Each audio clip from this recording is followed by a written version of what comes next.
This video is brought to you by patreon.com/worsttake. Get access to exclusive live streams and Discord servers, on-screen shoutouts, and early access to some videos when you join now. Help make sure that we can continue to make content like this by supporting the Patreon. Links are in the description down below.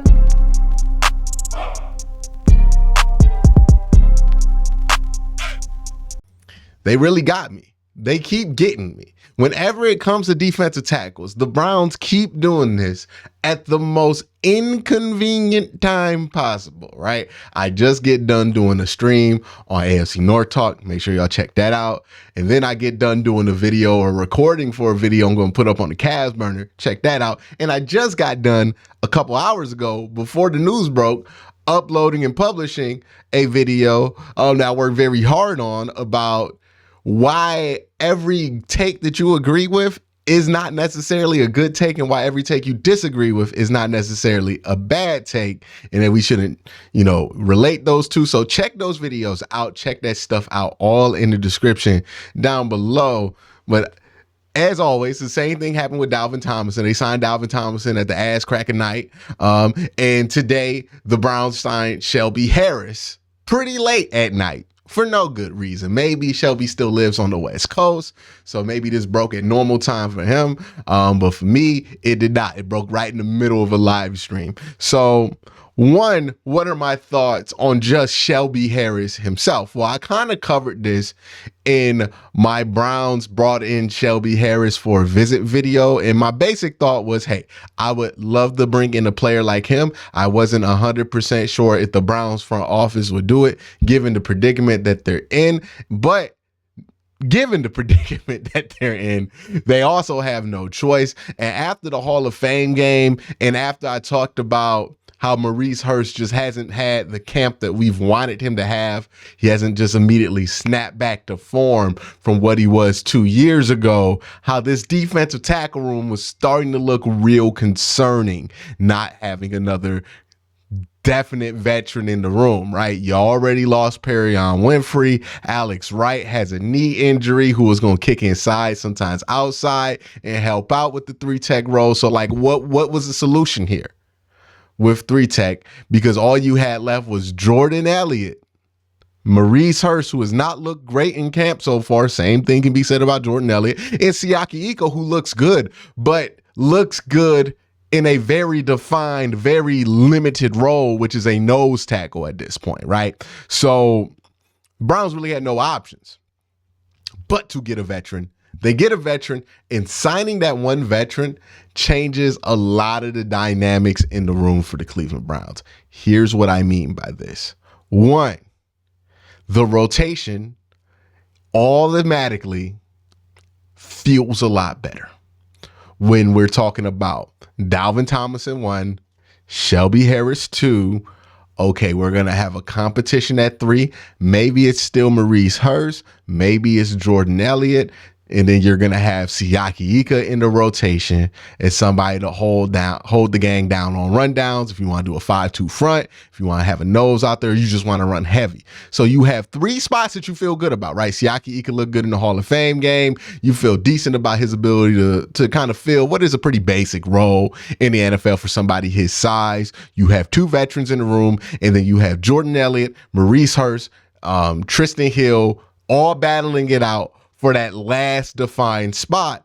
And now we go from what I defined as my worst case scenario, which was, oh my goodness, Jordan Elliott's going to have to start regular season games for us, or at least start week 1, because we got no better option at defensive tackle. You go from that worst case scenario to a much, I cannot stress enough, much more preferable situation with Shelby Harris.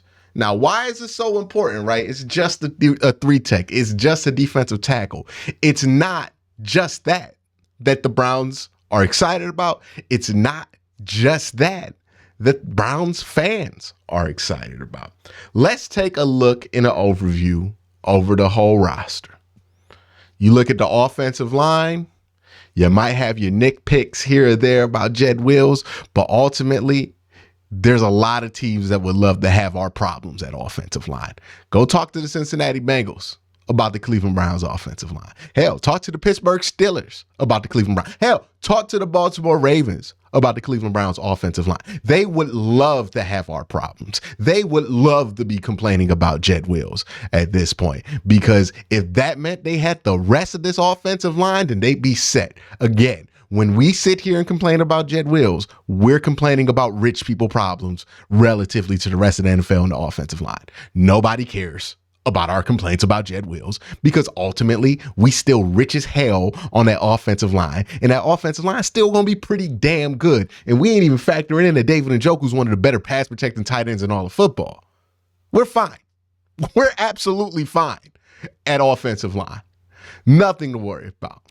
Running back, oh man, we could cry about not having somebody behind Nick Chubb, but ultimately not being worried about what you're going to drive when you're not driving the Maserati.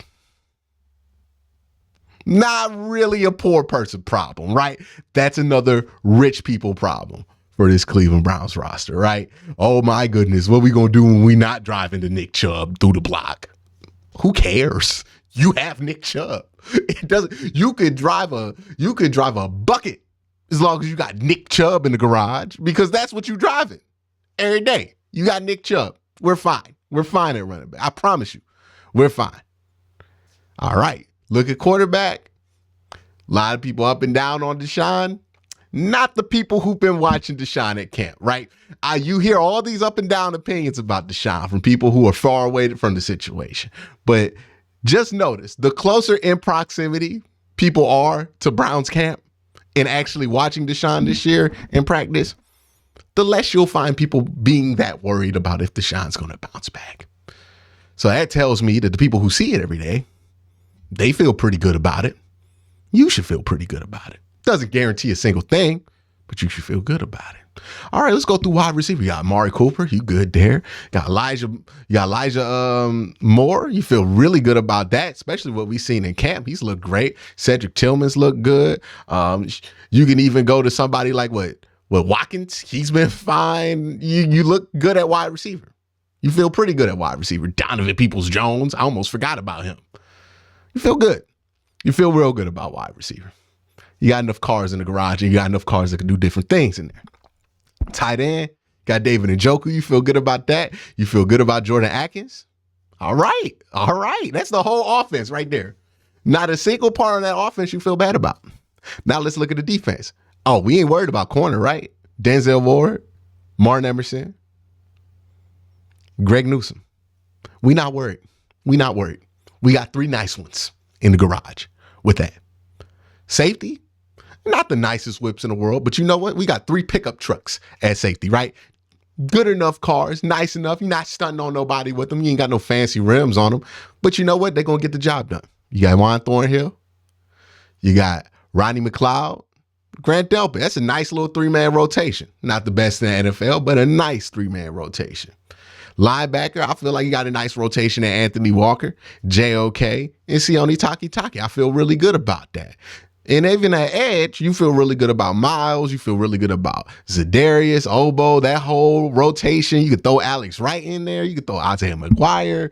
Whoever you want to throw in there as that fourth guy, you feel pretty good about it because you got three really good edge rushers who got a lot of pressure last year you feel great about.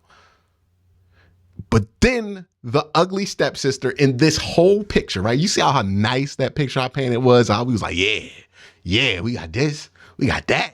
We got this, and we got Dalvin Tomlinson, and we got that Jordan Elliott. Where's Jordan Elliott? Who's backing him up? Ain't no way it's Tommy Togiai. That Tommy Togiai, we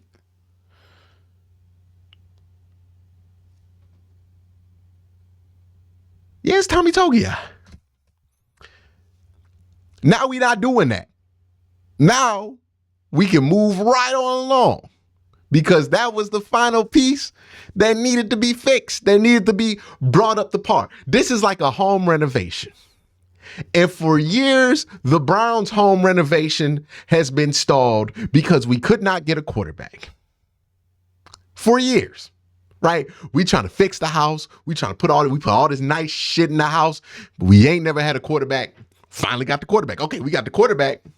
We ain't got no electricity, no defensive tackles. Now we finally got electricity, right? We finally finished the remodel, theoretically speaking.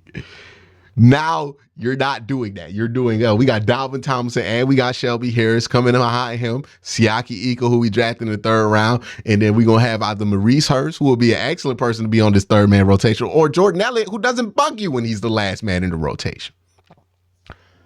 All of a sudden, this looks like a real deal NFL playoff contender because you have a real deal defensive line to go along with the real deal secondary, to go along with the solid linebacker room, to go along with the offense that's pretty hard to poke holes at this point, to go along with the proven defensive coordinator in Jim Schwartz, to go along with the offense that has a proven offensive mind in Kevin Stefanski. Now all we got to complain about is what, kicker? Punter? We complain about the punter still? I don't know. Punt returner. We have officially, Cleveland Browns fans, I'm telling you this right now, when it comes to our history, we don't have rich people problems. But when it comes to this roster, if we're complaining about anything on this roster, understand we got rich people problems on this roster. Oh, our punt coverage isn't great. Okay. Yeah, Myles Garrett, you fine. Oh, we don't have a great kicker. Got Nick Chubb and Deshaun Watson, you fine. Score points. Just do it. You could just do that. We got rich people problems on this roster.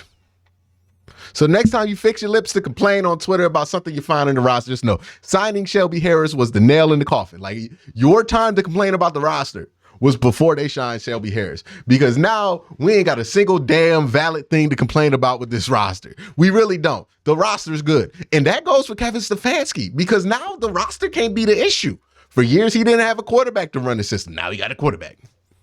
For years, the defense floundered because we just didn't have this piece here, this piece here. There's no reason this defense should be abysmal. I'm not saying it should be top 5, but abysmal, it should not ever even come close to. This is a real deal NFL playoff team. Are there things that aren't great on this roster? Sure. Are there things that aren't elite on this roster? Sure. Every team has them. But this is about as a complete roster as anybody on this team currently has ever played with. Not just Deshaun, not just Nick, not just Amari, everybody. Nobody's been on a team this complete on this roster, or at least very few people on this roster have ever been on a team this complete. This should be a very good team on paper. Roster-wise, nothing to complain about. We got rich people problems. Think about this defensive line, because Shelby Harris also can play some power, and you can move around all 4 guys on that defensive line. You got Myles Garrett, you got Shelby Harris, you got Dalvin Tomlinson, and you got somebody like Zadarius Smith. That's just your base package right there. You want to run a 5-2 front. Okay, now you can spread it out to where you can have either a 4-by-1, which means no nose, 4 people lined up uneven on one side, and then one guy lined up on the opposite side. Shelby Harris is really good at getting his hands up, so he'll be the one-man oppo. And then you'll have slid over Obo, Miles, Zadarius on the inside going against the guard. And then you can even throw in a Ika if you want to anchor down a double team on the slide. You got options, baby.